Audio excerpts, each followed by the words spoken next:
Isabelle Maréchal. Aussi pertinente que touchante.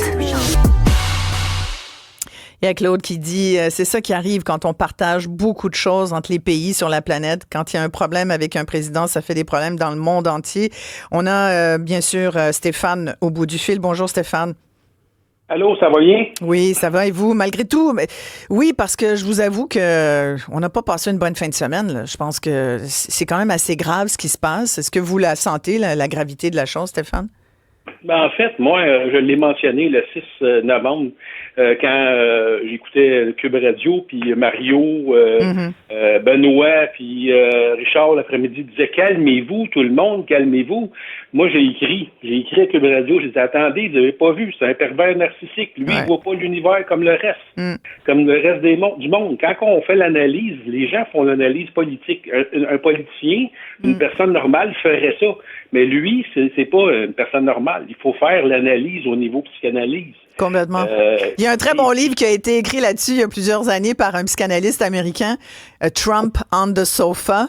Et je ne sais pas s'il est traduit en français, mais je peux vous dire que là-dedans, j'en ai fait une chronique d'ailleurs à Mario vendredi dernier. Vous écouterez ça sur Cube, sur l'application. Ah ouais. Puis ça, en gros, la conclusion du livre, c'était que même quand on a un deal avec Donald Trump, il ne le respecte pas parce que pour lui, même une poignée de main, ça veut absolument rien dire. C'est en plein ça. Moi, j'étais en couple avec une personne qui était pervers narcissique, puis ces gens-là, tout ce qu'ils font, c'est l'apparence puis le pouvoir, c'est tout. C'est du tout pouvoir. Ce qui les intéresse. Ouais. Le reste, c'est juste de siffonner.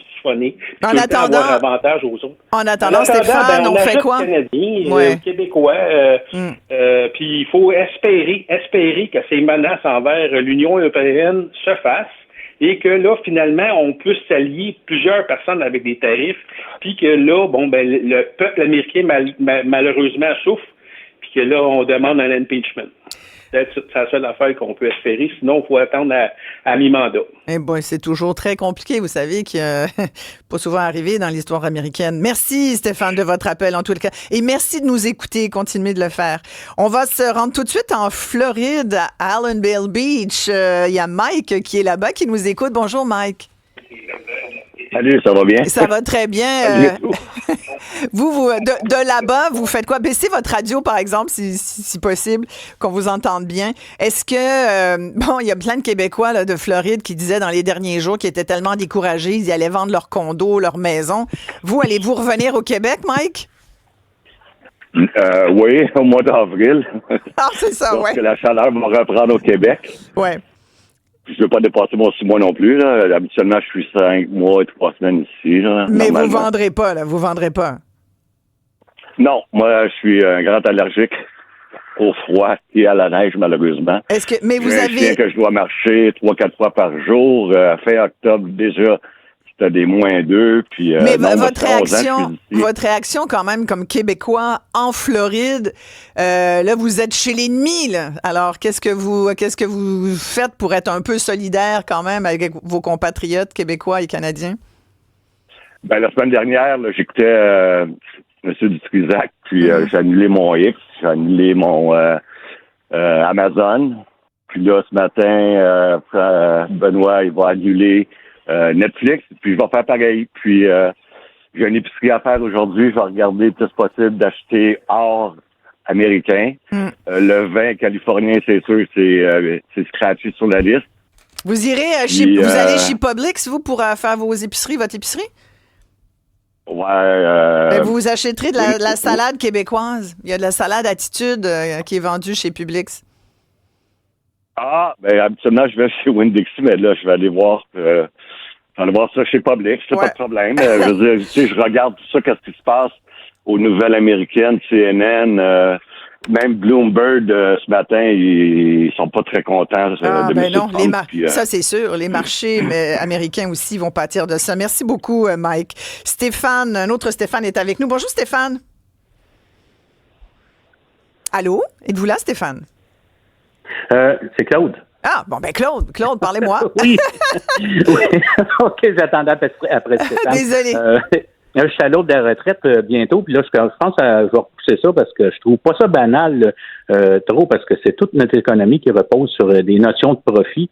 La caisse de dépôt, nos REER, tous nos placements. Oui. Mm-hmm. Fait que je pense qu'à long terme, si les industries font... Parce qu'en fin de compte, c'est des actions que ces sociétés-là prennent dans les compagnies qui ramènent du profit, qui amènent de l'eau au moulin pour notre filet social. Je pense que c'est tout notre filet social qui va être mis à mal si ça dure trop longtemps. Effectivement. Merci beaucoup de votre appel, Claude. Avec nous, Yves, qui nous écoute de la Côte-Nord. Bonjour, Yves. Oui, bonjour. On vous écoute. Comment vous réagissez par rapport à cette nouvelle guerre commerciale là, avec les États-Unis? Moi, comment je réagis? Premièrement, je suis très, très inquiet. Okay? Je veux dire, écoute, là, ce qu'on voit là, M. Trump, trois corps maquillé avec tout épais de crimes dans la figure, puis qui nous regarde en disant, nous, c'est ça, on commence par une guerre commerciale. Il a manifesté le désir d'être une guerre territoriale, il l'a menacé. Ouais. Et c'est quoi le temps de tout ça? On va peut-être s'en aller dans une guerre mondiale, là, OK? Ouais. Je veux dire, c'est pas nouveau, là, ce qu'on voit là. C'est arrivé des années 30 via l'Allemagne puis les autres pays, là. Il a commencé par une guerre monétaire, territoriale, puis c'est mondiale. Là. Écoutez, j'espère que ça se rendra pas là. Mais, écoutez, non, mais vous êtes proche de la vérité, malheureusement, j'ai l'impression. Parce que, Yves, quand vous dites, moi, ça fait déjà quelques jours que je me dis, mon Dieu, mais quand on parle, vous savez, de la Troisième Guerre mondiale, et puis on se demandait quel genre de guerre. Pendant des années, d'ailleurs, on a craint des guerres chimiques ou des guerres microbiologiques. Et j'ai l'impression que le meilleur moyen aujourd'hui d'affaiblir les pays et leur population, c'est par les guerres humaines. Voilà, c'est la guerre commerciale. Pour moi, la Troisième Guerre mondiale va être une guerre économique. Et c'est ça qui est terrible. Il va être humain. Ouais, c'est ça qui est terrible. Et les jeunes, les plus vieux qui s'en vont vers la retraite ou qui le sont, les jeunes qui n'auront pas de travail. Là, on parle de 100 000 emplois en jeu au Québec. On a beau être rassurant, à un moment donné, ça sert à rien de se mettre la tête dans le sable. Il faut être réaliste. Après, on fait quoi? Non. C'est clair là, que le jus d'orange puis tout ce qui vient des États-Unis, clairement, puis on va en parler tout à l'heure parce qu'il faudra faire la différence quand même. Il y a des produits qui sont faits ici par des travailleurs québécois. On veut pas s'empirer, comme on dit, empirer notre situation plus qu'il faut. Mais c'est clair que les plateformes, il faut se désabonner. Les Tesla, il y en a qui disent qu'il faut boycotter Tesla, Amazon et Netflix. Tesla, là, il y a des auditeurs qui m'écrivent, qui me disent, moi, je pense que je revends ma Tesla. C'est sûr, bon, si vous la revendez, vous allez la revendre où? Parce que si c'est un autre Québécois qui l'achète, ça revient au même. En tout cas, c'est pour ça que je vous dis, il faut réfléchir. Il faut bien réfléchir. Oui. Moi, ce que je vais vous dire, une dernière chose. Là, allez-y. Ce que je voulais vous dire, là, je suis en train de l'oublier parce que je suis une personne âgée. J'ai perdu mon fil. C'est pas grave. Je vous remercie, Yves. Mais restez à l'écoute en tous les cas. Puis merci beaucoup. Puis on en profite pour saluer tous les gens de votre coin sur la Côte-Nord. Merci beaucoup. Il y a Martin de Joliette qui dit « Hey, il faut se réveiller, les Québécois. Il faut montrer aux États-Unis c'est quoi être solidaire en temps de guerre. » Merci, Martin, de votre commentaire. Mario, bonjour.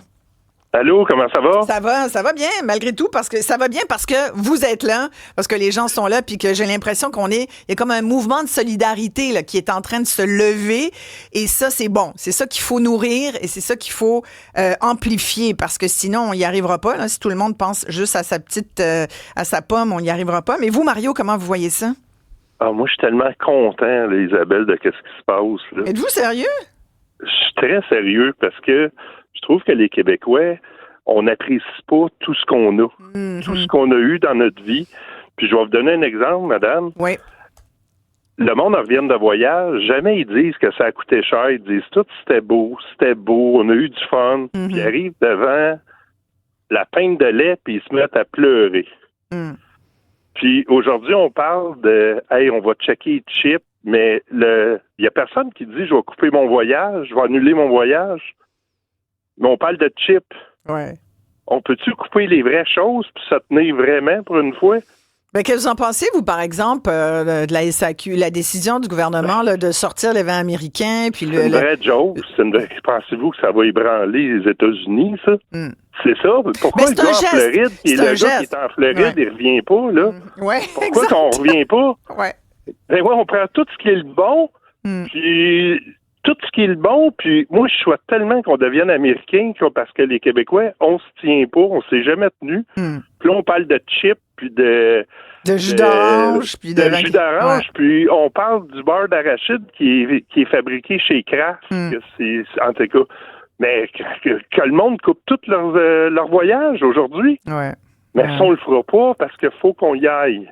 Ou alors, j'entends les gens dire, je vais aller à Punta Cana à la place, ou je vais aller au Mexique. Oui, mais ils oublient que la devise là-bas, c'est du gros US, parce que le dollar canadien, il se torche avec. Fait que ça revient au même. Je veux dire, vous avez tellement raison, Mario. C'est juste que si on ferait les vraies choses demain matin, tout le monde revient de Floride, on coupe les voyages, on se tient vraiment. Mais non, on va juste...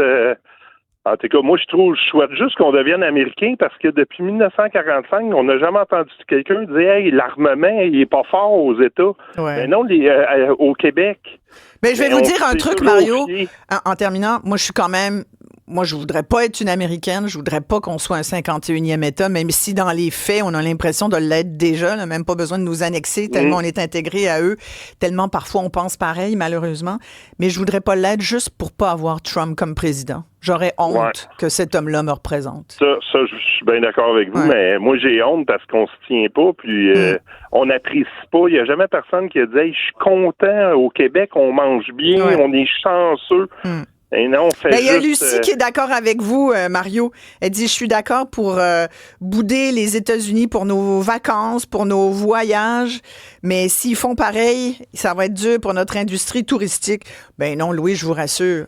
Ça va tellement, on est tellement pas cher pour les Américains. Hey, à 67, 68 $ canadiens pour une pièce américaine, imaginez. Quand ils viennent ici, là, c'est comme, pourquoi vous pensez qu'on a plein de touristes européens avec l'euro qui coûte, c'est 1,50 $ aujourd'hui qu'ils ont comme valeur pour 1 euro. Imaginez, on est une destination touristique tellement abordable, pas cher. Moi, je veux dire, les Américains, ils vont venir nous voir. Puis je pense qu'il y en a quand même 1 sur 2 qui ne doit pas trouver ça drôle, ce qui se passe en ce moment.